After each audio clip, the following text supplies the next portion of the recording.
E aí pessoal, seja bem-vindo a mais um vídeo da série China Mitológica. Eu sou o Primo Mandarim, tenho certificado em língua chinesa pela Universidade de Tsinghua. E no vídeo de hoje eu vou, já no início, colocar o áudio para rodar sobre o título Gong Gong bateu na montanha de Buzhou. E logo depois eu vou mostrar uma ilustração que eu fiz no Illustrator, super didática, e passar algumas considerações minhas a respeito dessa história.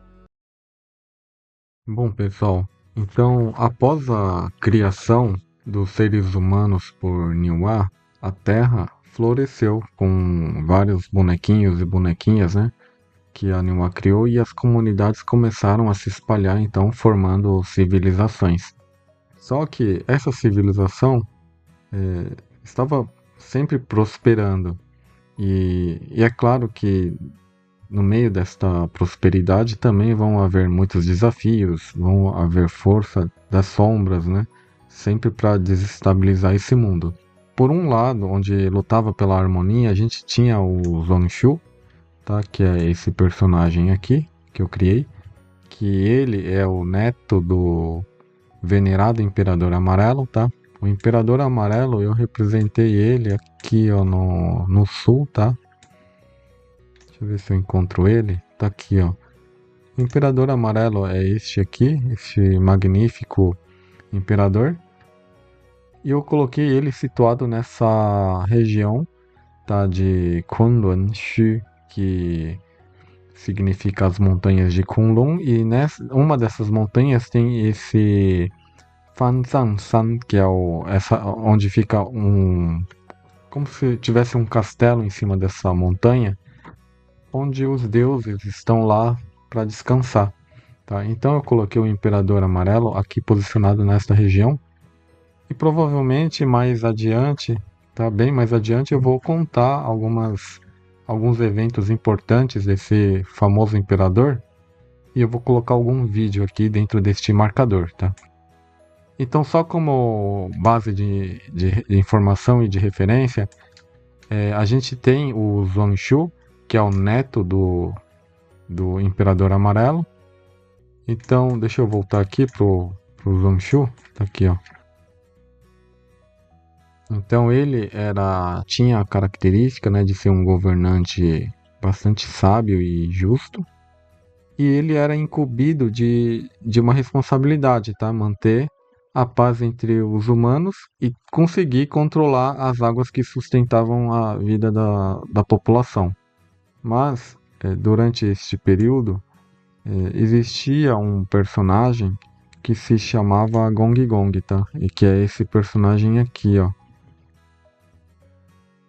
Eu escolhi trocar o marcador do Gong Gong porque aquele estava muito animado e eu resolvi colocar um mais realista. Então achei que esse Gong Gong combinava mais aqui com o projeto que eu estou desenvolvendo. Então esse Gong Gong, ele era considerado um deus também, mas que almejava usurpar o trono de Zhongshu e mergulhar o mundo em uma tempestade de desordem, tá? Então, o Gong Gong, que é esse aqui, ele é o deus da água também. E ele era temido pela sua feitiçaria, porque ele conseguia convocar inundações devastadoras. Então, nessa época do Zhongshu, provavelmente devia haver muitas inundações, tá? E essas inundações tinham uma pessoa culpada por isso, que era o Gong Gong. Então, o Gong Gong, eu vou colocar o Gong Gong aqui, ó, nessa região, e o Zhongshu eu vou trazer também para essa região, essa montanha de Buzhou, tá? Só para ficar mais fácil de entender, vou colocar os dois aqui. Então, o que aconteceu foi que o Gong Gong, ele, tomado por uma fúria descontrolada, ele decidiu assim tomar o lugar do Zhongshu. E dentro desse ato ele lançou vários ataques ferozes, invocando ondas gigantescas e que ameaçava engolir tudo que estava pelo seu caminho. Só que durante uma invocação de uma dessas tempestades, esse acúmulo de água fez com que a terra sob seus pés cedesse, e quando ele desestabilizou, quando o Gong Gong se desequilibrou, O Zhonxu se aproveitou dessa oportunidade e atacou o Gong Gong. O Gong Gong acabou sendo golpeado e ele tentou fugir. Então, nesse meio tempo, ele tentou fugir, só que ele fugiu até a montanha de Buzhou, que é essa montanha que tá aqui, ó. Deixa eu ver se eu consigo abrir, ó, essa montanha de Buzhou. Ele andou até essa região aqui e aí ele não tinha mais por onde ir. Ele tentou escapar pelos lados, não conseguiu, mas ele ficou acuado nessa montanha de Buzhou. Então o deus Gong Gong, cercado e tomado pela sua ira, ele tentou escapar de uma forma muito curiosa. Ele colidiu o seu corpo contra a montanha sagrada de Buzhou. Essa montanha de Buzhou, ela sustentava o céu. O pico dela funcionava como se fosse um pilar que sustentava o céu. Então, essa colisão foi tão apocalíptica que o céu se desestabilizou e acabou se inclinando para um lado, assim, né? Como se fosse uma balança inclinando para um lado. E aí o que aconteceu foi que o céu, o sol, a lua começaram a se inclinar para um lado e essa instabilidade fez com que a Terra tremesse, os desastres naturais começaram a aparecer e todos os seres vivos começaram a ficar em pânico. Esse fim do mundo, né, esse que aconteceu, depois viria a Niwa, né, a criadora dos seres humanos, para tentar restabelecer essa desordem que acabou provocando na natureza, tá? Só que eu não vou contar essa história agora, tá? Vou deixar para outro vídeo. Eu vou continuar então falando o que aconteceu depois que o Gong Gong foi derrotado. Então, mesmo após a derrota de Gong Gong e a Niwa tendo restabelecido a ordem e tal, uma nova sombra surgiu no horizonte. Ou seja, existia uma outra criatura monstruosa com 9 cabeças e corpo de serpente, chamado Shang Liu, que é esse personagem aqui.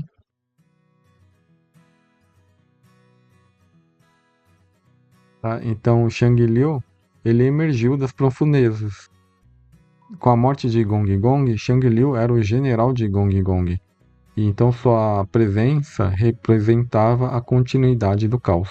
Então, determinado a vingar o seu mestre, né, o Gong Gong, Shang Liu prometeu continuar espalhando a desordem por várias gerações, tornando então uma nova ameaça que o Zhonxu, né, esse personagem, e os humanos teriam que enfrentar.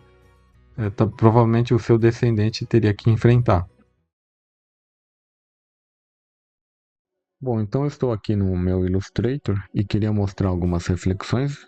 Eu coloquei aqui o Gong Gong junto com o Zuanxu pela disputa de governante, ou seja, a posição de imperador daquela época. E o que eu observo é que essas inundações eram muito frequentes nessa região do norte. Devia haver pelo menos milhares de inundações que se misturavam junto com esse poder na natureza, junto com as invocações de Gong Gong, tá?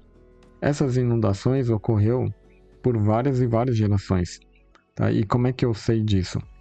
Bom, porque existe uma história na China muito famosa que se chama Dayu Zhishui, ou traduzindo, a cura das inundações por Yu o Grande, tá? Então, a gente tem aqui, de um lado, Gong Gong contra Zuanxu. Esse Zuanxu, ele teve um filho que se chama Gun, ou melhor, Gun. E este filho aqui teve um filho que se chama Yu o Grande, tá? Então, esse Yu o Grande, posteriormente, vai se tornar o primeiro imperador da China, tá? Mas a gente não vai tratar disso agora. Deste lado aqui do Gong Gong, ele teve seus descendentes que tiveram a missão de continuar a provocar essas inundações. Então, quando Gong Gong morreu, tá, ele bateu na montanha de Buzhou, teve seus descendentes, né, que no caso é esse aqui, e ele, junto com Shang Liu, que é o general, continuaram a provocar essas inundações, tá? Então tudo seria bonito se não fosse tão fácil assim pro Yu Grande, tá?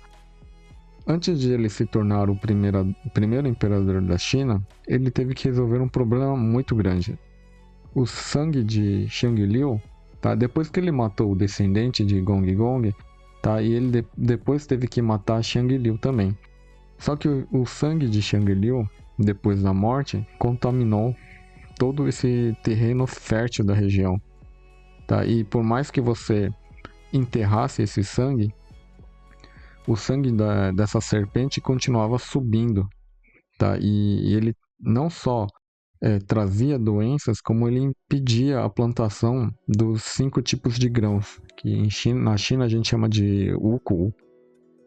Então, sem poder plantar e ainda continuando enterrando o sangue por várias e várias vezes, o sangue parecia estar amaldiçoado e continuava a contaminar esse solo, deixando ele infértil novamente. Então o que eles fizeram, tá? Eu vou voltar aqui pro meu mapa aqui do Primo Mandarim. Eu vou procurar aqui dentro desse site esse aqui, ó, Zongditai, tá? Este altar, tá? Que chamado de altar de sacrifício, ou em chinês a gente chama de Zongditai. O peso dele, tá? Quando ele foi construído em cima de Xiang Liu, tá? Então o peso desse altar empurrou todo esse sangue para as profundezas da terra, tá? Então foi desta forma que o Yu o Grande conseguiu resolver esse problema da contaminação do solo. Bom, pessoal, e antes que alguém me pergunte, o que aconteceu com Quan, o filho de Quan Xu, tá? Então, aqui, né, eu tenho o personagem Quan, que está segurando um artefato. É um artefato mágico. Dentro deste artefato tem o que a gente chama de areia mágica, tá? Este artefato foi roubado do templo do Imperador Amarelo, tá? Então, o Quan, assim como Quan Shi, ele herdou esta missão de continuar controlando essas águas e combatendo os descendentes de Gong Gong. Só que a forma como ele controlava essas inundações foi através deste artefato aqui. Então ele jogou esta areia mágica perto das inundações, fez com que essa areia subisse de tal forma que ela formou uma barreira, como se fosse uma represa, tá? E aí esta represa tinha uma certa altura, só que do outro lado, onde tinha as inundações, continuavam a subir. E subiu tanto que derrubou a barreira e derrubou tudo e causou ondas muito mais graves. Então, antes que ele conseguisse roubar mais areia para aumentar mais esta barreira, ele foi exilado. Ele foi exilado e ele foi enviado. Deixa eu voltar aqui para o mapa.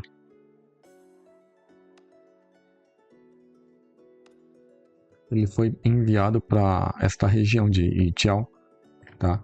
Então, o Quan, ele morreu nesta região e toda esta energia, todo este ressentimento se transformou posteriormente em um dos animais que a gente considera dentro as 4 feras ferozes, tá? Então em chinês a gente chama de Si Da Xiong Shou. E são estes monstros que você está vendo agora, da esquerda para a direita, Hun Dun, Tao Tie, Hao Wu e Qiong Qi, tá? Sendo que esses dois últimos aqui, tá? Esse daqui, o Hao Wu, viria a se tornar a fera depois do ressentimento e da morte de Quan, que é aquele que a gente citou da areia mágica. E este último, Qiong Qi, viria a se tornar a fera depois da morte e todo esse ressentimento do Kong Kong, o deus da água. Bom, pessoal, se você gostou deste vídeo, não esqueça de compartilhar e de curtir, tá? E até os próximos vídeos.